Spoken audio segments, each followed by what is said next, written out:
اعوذ باللہ من الشیطان الرجیم بسم اللہ الرحمن الرحیم سورۃ البلد۔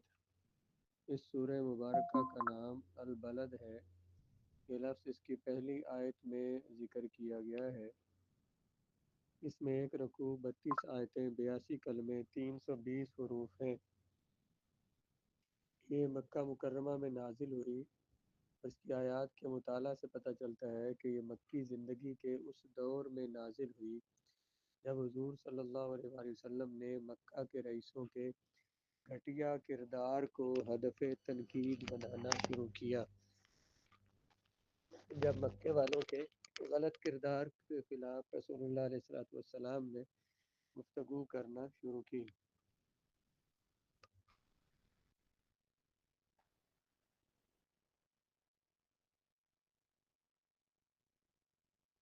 مضامین: قسم اٹھا کر انہیں بتا دیا گیا کہ تمہارا یہ خیال سراپا لغو ہے کہ تم اتنے طاقتور ہو کہ تم پر کسی کا قابو نہیں ہے۔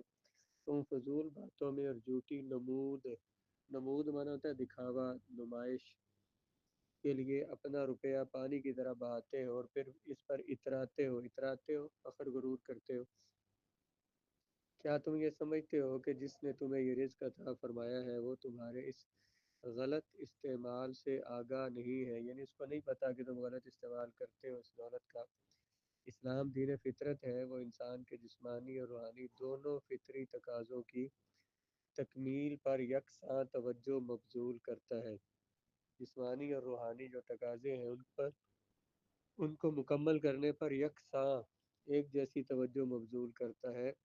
نہ وہ انسان کے مادی لذتوں میں کھو جانے کی اجازت دیتا ہے کہ انسان صرف دولت میں، دنیا کی چیزوں میں کھو جائے، اور نہ اس سے کلیتاً مکمل طور پر قطع تعلق کر کے، یعنی دنیا کی چیزوں سے مکمل طور پر تعلق توڑ کر تو صرف روحانی لطافتوں میں محو ہو جانے کی تلقین کرتا ہے۔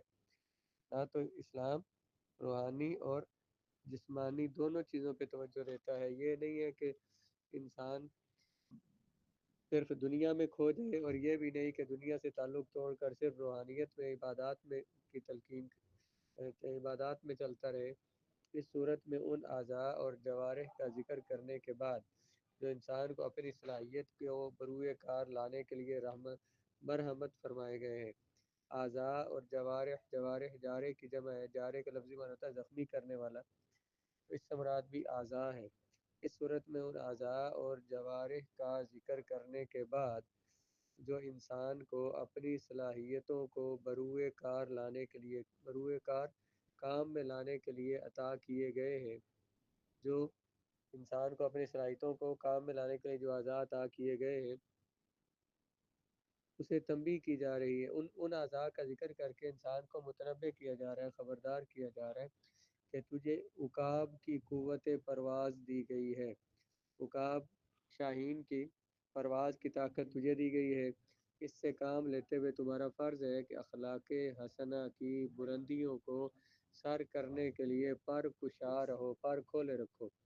اخلاق حسنہ کی بلندیوں پر فائز رہو۔ اس مقصد کے لیے جو اعمال حسنہ اچھے اعمال ناگزیر ہیں ان کا خود ذکر بھی فرما دیا، کون سے اچھے اعمال تمہارے لیے ضروری ہیں۔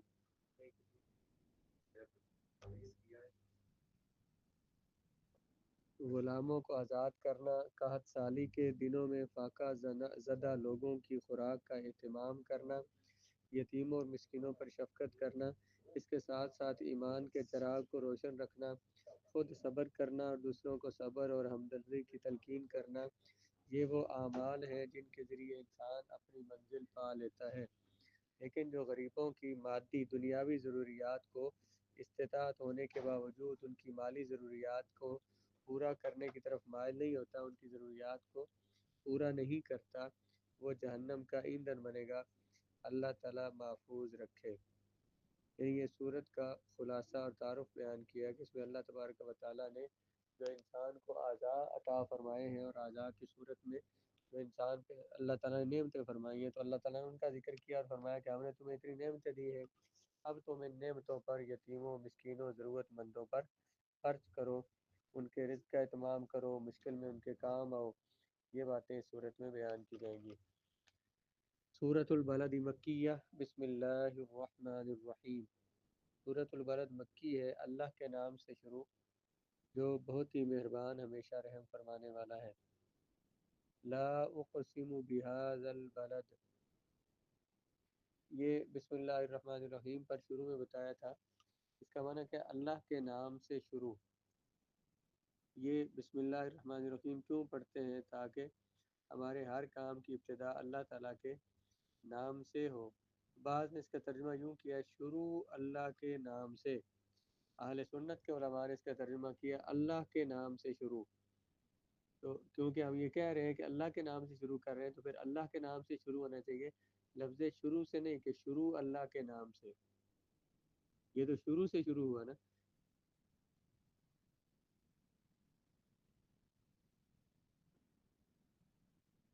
ہم نے شروع کرنا ہے اللہ کے نام سے، اس لیے انہوں نے ترجمہ کیا اللہ کے نام سے شروع کرتا ہوں۔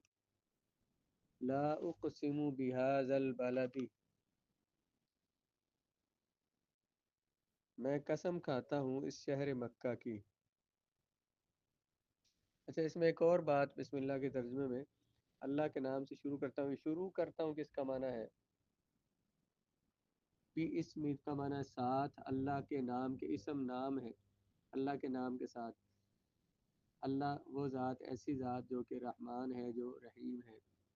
شروع کس کا معنی ہے؟ با اس میں حرف جار ہے، اسم مضاف، لفظ اللہ جو ہے یہ موصوف ہے، اور الرحمن اس کی صفت اول، الرحیم اس کی صفت ثانی۔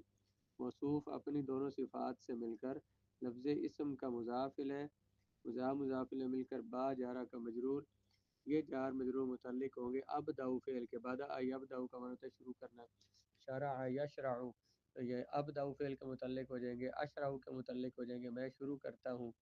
تو اس لیے یعنی جو کام کرنے لگے، مثلا کھانے لگے تو یا پھر معذوف نکالیں گے آکل بسم اللہ، میں اللہ کے نام سے کھاتا ہوں۔ لکھنے لگے تو اکتب بسم اللہ، میں اللہ کے نام سے لکھتا ہوں۔ جی بسم اللہ الرحمن الرحیم۔ لا اقسم بهذا البلد، میں قسم کھاتا ہوں اس شہر مکہ کی، شہر مکہ کی۔ اقسم یقسم، یہ قسامن کا معنی ہوتا ہے قسم کھانا، اقسم سے پہلے لا آ گیا ہے، تو اس کا معنی کیا کیا کہ میں قسم نہیں کھاتا ہوں۔ لفظی معنی تو یہ لگتا ہے کہ لا آیا تو اس میں نہیں کا معنی کیوں نہیں کیا؟ تو لا جو ہے یہ اس میں زائدہ ہے، اقسم صیغہ فاعل متکلم ہے، قسم کھاتا ہوں میں اس شہر کی۔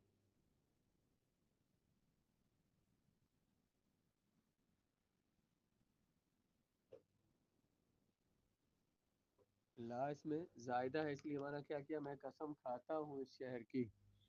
وَأَنْتَ حِلٌّ بِهَذَا الْبَلَدِ، واو حالیہ ہے اس حال میں کہ انت آپ حلٌ، اللہ یحل حلولا کا معنی ہوتا ہے کسی شے میں حائل میں کے اندر موجود ہونا۔ تو انت حل، اس حال میں کہ آپ بس رہے ہیں، آپ موجود ہیں اس شہر میں۔ میں اس شہر پاک کی، شہر مکہ کی قسم اٹھاتا ہوں اس حال میں جب آپ اس شہر میں موجود ہیں۔ ووالد وما ولد، اور قسم کھاتا ہوں والد کی، وما ولد، اس کی جو اس نے پیدا کی یعنی اولاد کی۔ قسم کھاتا ہوں والد کی اور اولاد کی۔ لا اس میں حاشیے میں دیکھیں لا زائدہ ہے، اور قسم کو مؤکد کرنے کے لیے ذکر کیا گیا ہے، قسم کی تاکید کے لیے ذکر کیا گیا، مانا کیا کہ میں کھاتا ہوں قسم۔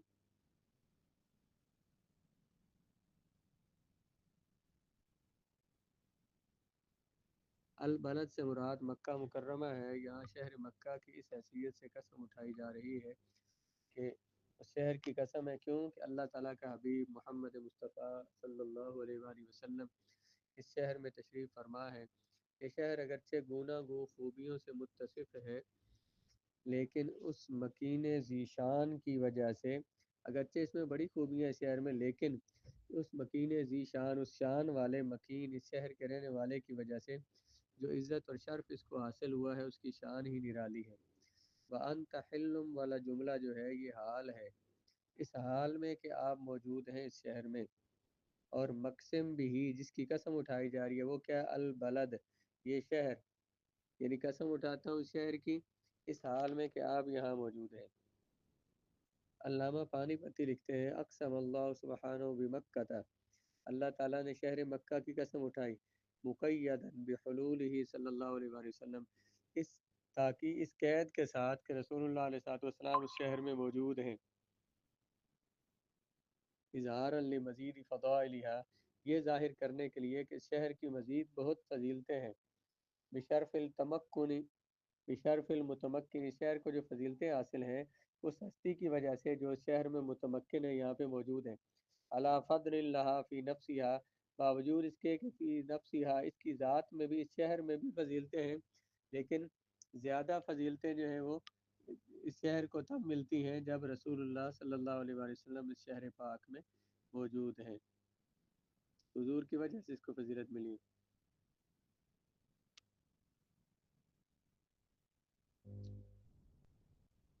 وَأَنْتَ حِلٌّ، وَأَنْتَ حِلٌّ کے دو مفہوم اور بھی بیان کیے گئے ہیں، ایک تو یہ کہ یہ کفار مکہ، کفار کی اذیت رسانیوں پر تعجب کیا جا رہا ہے، اذیت رسانی، رسانی کو نا پہنچانا، جو تکلیفیں پہنچاتے ہیں اس پر تعجب کا اظہار کیا جا رہا ہے کہ ویسے تو شہر کو یہ لوگ امن کا شہر قرار دیتے ہیں، نہ وہاں کسی جنگلی جانور کو ستاتے ہیں، نہ اس کے درختوں اور گھاس کو کاٹتے ہیں، ان کے باپ کا قاتل بھی اگر حرم میں پناہ لے لے تو وہ اس پر بھی دست درازی نہیں کرتے، ہاتھ نہیں اٹھاتے، لیکن اس حرم میں ان لوگوں نے اللہ تعالیٰ کے رسول کو دکھ دینے اور اذیت پہنچانے کو اپنے لیے حلال سمجھ رکھا ہے۔ محبوب، میں شہر کی قسم اٹھاتا ہوں، وانت حل، اس حال میں کہ آپ حلال ہو چکے ہیں اس شہر میں، یعنی آپ کو عزت پر حملہ کرنا اور آپ کے خلاف لڑنا انہوں نے حلال سمجھ لیا اس شہر میں، جس میں اور حضور علیہ السلام کو تکلیف دینے سے بھی باز نہیں آتے۔ دوسرا مطلب یہ بیان کیا گیا کہ آپ کے لیے یہ شہر حلال کر دیا گیا ہے، کہ یعنی تیسرا معنی یہ ہو گیا بلکہ کہ آپ کے لیے پہلا تو، دوسرا معنی تو یہ کیا نا کہ پان تحل، آپ کی عزت کو، آپ کے مال کو، آپ کی جان کو انہوں نے حلال سمجھ لیا اس شہر میں کہ آپ کو تکلیفیں دیتے ہیں، اور تیسرا معنی یہ ہوا کہ یہ شہر آپ کے لیے حلال کر دیا گیا، اس میں آپ جس کو چاہیں اسے قتل کر سکتے ہیں، جس کو جو سزا دیں آپ اس کے مجاز ہیں، آپ کو اس کی اجازت ہے۔ ووالد وما ولد، والد سے مراد جناب آدم علیہ السلام، اور ما ولد سے مراد آپ کی ساری اولاد ہے۔ اس کی تفسیر کے بارے میں متعدد اقوال ہیں، والد سے مراد کون ہے اور ما ولد سے مراد کون ہے، تو بعض مفسرین نے کہا کہ والد سے مراد جناب آدم ہے اور وما ولد سے مراد رسول اللہ صلی اللہ علیہ وآلہ وسلم ہے، حضور علیہ السلام کی قسم اٹھائی جا رہی ہے۔